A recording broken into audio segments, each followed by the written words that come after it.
ಕೆಟ್ಟು ನಿಂತಿದ್ದಂತಹ ವಿಮಾನಕ್ಕೆ ಟಿಟಿ ವಾಹನ ಡಿಕ್ಕಿ ಹೊಡೆದಿರುವಂತಹ ಘಟನೆ ಬೆಂಗಳೂರು ಇಂಟರ್ನ್ಯಾಷನಲ್ ಏರ್ಪೋರ್ಟ್ನಲ್ಲಿ ನಡೆದಿದೆ. ಟೆಕ್ಕಿ ಡ್ರೈವರ್ಗೆ ಸಣ್ಣ ಪುಟ್ಟ ಗಾಯವಾಗಿದೆ ಅನ್ನೋದು ಗೊತ್ತಾಗ್ತಾ ಇದೆ. ರಿಪೇರಿಗಾಗಿ ನಿಂತಿದ್ದಂತಹ ಇಂಡಿಗೋ ವಿಮಾನ ಇದು. ಇದಕ್ಕೆ ಟಿಟಿ ವಾಹನ ಡಿಕ್ಕಿ ಹೊಡೆದುಬಿಟ್ಟಿದೆ. ಕೆಂಪೇಗೌಡ ಇಂಟರ್ನ್ಯಾಷನಲ್ ಏರ್ಪೋರ್ಟ್ನಲ್ಲಿ ನಿನ್ನೆ ಸಂಜೆ ಈ ಅವಘಡ ನಡೆದಿದೆ. ಡಿಕ್ಕಿ ಹೊಡೆದಂತಹ ಫೋರ್ಸ್ಗೆ ಟಿಟಿ ವಾಹನ ಸಂಪೂರ್ಣವಾಗಿ ನಜ್ಜುಗುಜ್ಜಾಗ್ಬಿಟ್ಟಿದೆ. ಟಿಟಿ ಚಾಲಕನಿಗೆ ಸಣ್ಣ ಪುಟ್ಟ ಗಾಯವಾಗಿದೆಯಂತೆ, ಅಪಾಯದಿಂದ ಪಾರಾಗಿದ್ದಾನೆ ಅನ್ನೋದು ಗೊತ್ತಾಗ್ತಾ ಇದೆ. ಕೆಲ ದಿನಗಳಿಂದ ಇಂಜಿನ್ ರಿಪೇರಿಗಾಗಿ ಈ ವಿಮಾನ ಕೆಟ್ಟು ನಿಂತಿರುತ್ತೆ. ಚಾಲಕನ ಅಜಾಗರೂಕತೆಯಿಂದ ನಿರ್ಲಕ್ಷ್ಯದಿಂದ ಫ್ಲೈಟ್ನ ಮುಂಭಾಗಕ್ಕೆ ಟಿಟಿ ವಾಹನ ಡಿಕ್ಕಿ ಹೊಡೆದಿದೆ ಅನ್ನೋದು ಗೊತ್ತಾಗ್ತಾ ಇದೆ.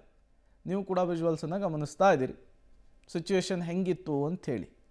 ನಿಂತಿದ್ದಂತಹ ಇಂಡಿಗೋ ವಿಮಾನ ಅಜಾಗರೂಕತೆಯ ಪರಿಣಾಮ ಟಿಟಿ ವಾಹನ ಡಿಕ್ಕಿ ಹೊಡೆದಿದೆ.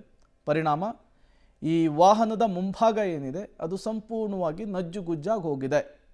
ಆ ವಾಹನದ ಮುಂಭಾಗದ ಬಾನೆಟೇ ಓಪನ್ ಆಗಿಬಿಟ್ಟಿದೆ. ತತ್ಕ್ಷಣಕ್ಕೆ ಬಂದು ಆ ವಾಹನವನ್ನು ತೆರವುಗೊಳಿಸುವಂತಹ ಕೆಲಸ ಆಗಿದೆ. ಇದು ನಿರ್ಲಕ್ಷ್ಯದಿಂದ ಅಜಾಗರೂಕತೆಯಿಂದ ಆಗಿರುವಂತಹ ಅವಘಡ ಅನ್ನೋದು ಕೂಡ ಸ್ಪಷ್ಟವಾಗಿ ಗೊತ್ತಾಗ್ತಾ ಇದೆ. ಈ ಫೋಟೋದಲ್ಲಿ ನಿಮಗೆ ಕ್ಲಿಯರಾಗಿ ಗೊತ್ತಾಗುತ್ತೆ ನೋಡಿ. ಇಂಡಿಗೋ ವಾಹನ ನಿಂತಿರುತ್ತೆ ವಿಮಾನ, ಅದಕ್ಕೋಗಿ ಟಿ ಟಿ ವಾಹನ ಡಿಕ್ಕಿ ಹೊಡೆದಿರುವಂಥದ್ದು. ಸಂಪೂರ್ಣವಾಗಿ ಆ ಟಾಪ್ ಇದೆಯಲ್ಲ ಅದೇನೇ ಅಪ್ಪಚ್ಚಿ ಆಗಿರುವಂಥದ್ದು. ಸಂಪೂರ್ಣವಾಗಿ ಅಪ್ಪಚ್ಚಿ ಆಗಿದೆ. ತತ್ಕ್ಷಣಕ್ಕೆ ಸ್ಥಳಕ್ಕೆ ಸಿಬ್ಬಂದಿಗಳು ಬಂದಿದ್ದಾರೆ. ಈ ವಿಮಾನದ ಅಡಿಯಲ್ಲಿ ಸಿಲುಕಿಕೊಂಡಂತಹ ಟಿ ಟಿ ವಾಹನವನ್ನು ಹೊರತೆಗೆಯುವಂತಹ ಕೆಲಸವನ್ನು ಮಾಡಿದೆ. ಈ ಟಿ ಟಿ ಡ್ರೈವರ್ಗೆ ಸಣ್ಣ ಪುಟ್ಟ ಗಾಯವಾಗಿದೆ ಅನ್ನೋದು ಕೂಡ ಗೊತ್ತಾಗ್ತಾ ಇದೆ. ವಿಮಾನಕ್ಕೆ ಟಿ ಟಿ ವಾಹನ ಡಿಕ್ಕಿಯಾದ ಬೆನ್ನಲ್ಲೇ ಕಂಬಕ್ಕೂ ಕೂಡ ಕಾರ್ ಡಿಕ್ಕಿಯಾಗಿದೆ. ಇವತ್ತು ಮುಂಜಾನೆ ರನ್ವೇನಲ್ಲಿ ಕಂಬಕ್ಕೆ ಕಾರ್ ಡಿಕ್ಕಿಯಾಗಿರುವಂಥದ್ದು. ಡಿಕ್ಕಿಯಾದಂತಹ ಫೋರ್ಸ್ಗೆ ಕಾರಿನ ಮುಂಭಾಗ ಸಂಪೂರ್ಣ ಜಖಮ್ಮಾಗಿ ಹೋಗಿದೆ. ರನ್ವೇ ಡ್ಯೂಟಿಗೆ ಸಿಬ್ಬಂದಿಯನ್ನು ಕರೆದುಕೊಂಡು ಹೋಗ್ತಾ ಇದ್ದಂತಹ ಕಾರಿದು ಅನ್ನೋದು ಗೊತ್ತಾಗ್ತಾ ಇದೆ. ಈ ವೇಳೆ ಚಾಲಕನ ನಿಯಂತ್ರಣ ತಪ್ಪಿ ಈ ಅಪಘಾತವಾಗಿರುವಂಥದ್ದು. ಕಾರಿನ ಚಾಲಕ ಸೇರಿದಂತೆ ಸಿಬ್ಬಂದಿ ಅಪಾಯದಿಂದ ಪಾರಾಗಿದ್ದಾರೆ. ಸರಣಿ ಆಕ್ಸಿಡೆಂಟನ್ನು ಕಂಡು ಏರ್ಪೋರ್ಟ್ನ ಸಿಬ್ಬಂದಿ ಆತಂಕದಲ್ಲಿದ್ದಾರೆ. ಬ್ಯಾಕ್ ಟು ಬ್ಯಾಕ್ ಯಾಕೆ ಹೀಗಾಗ್ತಾ ಇದೆ ಅನ್ನುವಂತಹ ಗೊಂದಲ ಅವರಲ್ಲಿದೆ. ಇವತ್ತು ಮುಂಜಾನೆ ಆಗಿರುವಂತಹ ಘಟನೆಯನ್ನು ನೀವು ಗಮನಿಸ್ತಾ ಇದ್ದೀರಿ.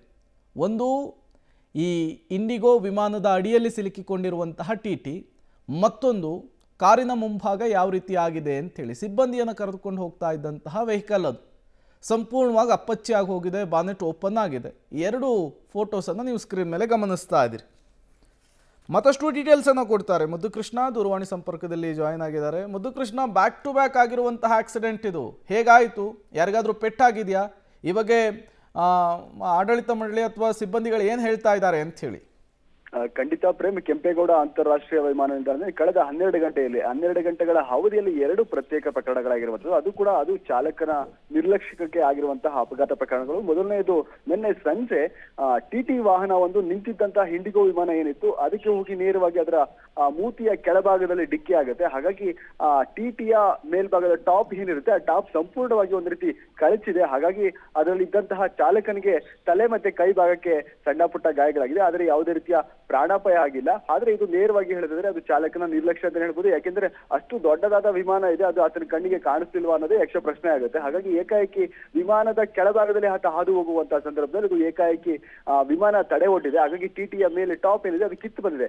ಮತ್ತೊಂದು ಪ್ರಕರಣ ಇಂದು ಮುಂಜಾನೆ ಆಗಿರುವಂತದ್ದು, ಏರ್ಪೋರ್ಟ್ ನ ರನ್ವೇಲಿ ಕೆಲಸ ಮಾಡುವಂತಹ ಸಿಬ್ಬಂದಿಯನ್ನ ಕರೆದೊಯ್ಸಿದಂತ ಒಂದು ಕಾರ್ ಏನಿತ್ತು, ಕಾರು ಕೂಡ ನೇರವಾಗಿ ಈ ರನ್ವೇ ಪಕ್ಕದಲ್ಲಿ ಅಳವಡಿಸಿದಂತಹ ಒಂದು ಏನು ಐಮ್ಯಾಸ್ಟ್ ಲ್ಯಾಂಪ್ ನ ದೊಡ್ಡದಾದಂತಹ ಕಂಬ ಇರುತ್ತೆ, ಕಂಬಕ್ಕೆ ಸುತ್ತಲೂ ಕೂಡ ಒಂದಷ್ಟು ಬ್ಯಾರಿಕೇಡಿಂಗ್ ಆಗಿ ಐರನ್ ರಾಡ್ಸ್ ಅನ್ನ ಕೂಡ ಮಾಡಿದರೆ ಅದಕ್ಕೋಗಿ ನೇರವಾಗಿ ಡಿಕ್ಕಿ ಆಗುತ್ತೆ. ಹಾಗಾಗಿ ಕಾರಿನ ಮುಂಭಾಗ ಕೂಡ ಸಾಕಷ್ಟು ಜಖಮಾಗಿದೆ. ಹಾಗಾಗಿ ಕಾರಿನಲ್ಲಿ ಇದ್ದಂತಹ ಚಾಲಕ ಸೇರಿ ಇತರೆ ಸಿಬ್ಬಂದಿಗೂ ಕೂಡ ಸಣ್ಣ ಪುಟ್ಟ ಗಾಯಗಳಾಗಿರುವಂತದ್ದು. ಹೀಗಾಗಿ 2 ಪ್ರತ್ಯೇಕ ಪ್ರಕರಣಗಳು ಪದೇ ಆದ ಕಾರಣದಿಂದ ಈಗ ಏರ್ಪೋರ್ಟ್ ಆಡಳಿತ ಮಂಡಳಿ ಕೂಡ ಇದನ್ನ ಯಾಕೆ ಹೀಗಾಯ್ತು, ಯಾರ ನಿರ್ಲಕ್ಷ್ಯ ಹೇಗಾಯ್ತು ಅನ್ನೋದರ ಒಂದು ರೀತಿಯ ತನಿಖೆಗೂ ಕೂಡ ಆದೇಶ ಮಾಡಿರುವಂತದ್ದು.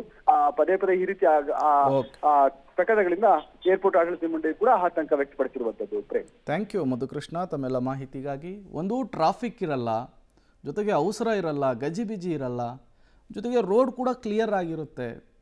ಅದಾದಮೇಲೆ ಅಲ್ಲಿ ಇರುವಂತಹ ಸಿಬ್ಬಂದಿಗಳಿಗೆ ಮೊದಲೇನೆ ಟ್ರೈನಿಂಗ್ ಕೊಟ್ಟಿರ್ತಾರೆ. ಅದಾದ ಮೇಲೂ ಕೂಡ ಈ ರೀತಿ ಅವಘಡ ಹೇಗಾಯಿತು ಅಂಥೇಳಿ, ಅದು ಕೂಡ ಬ್ಯಾಕ್ ಟು ಬ್ಯಾಕ್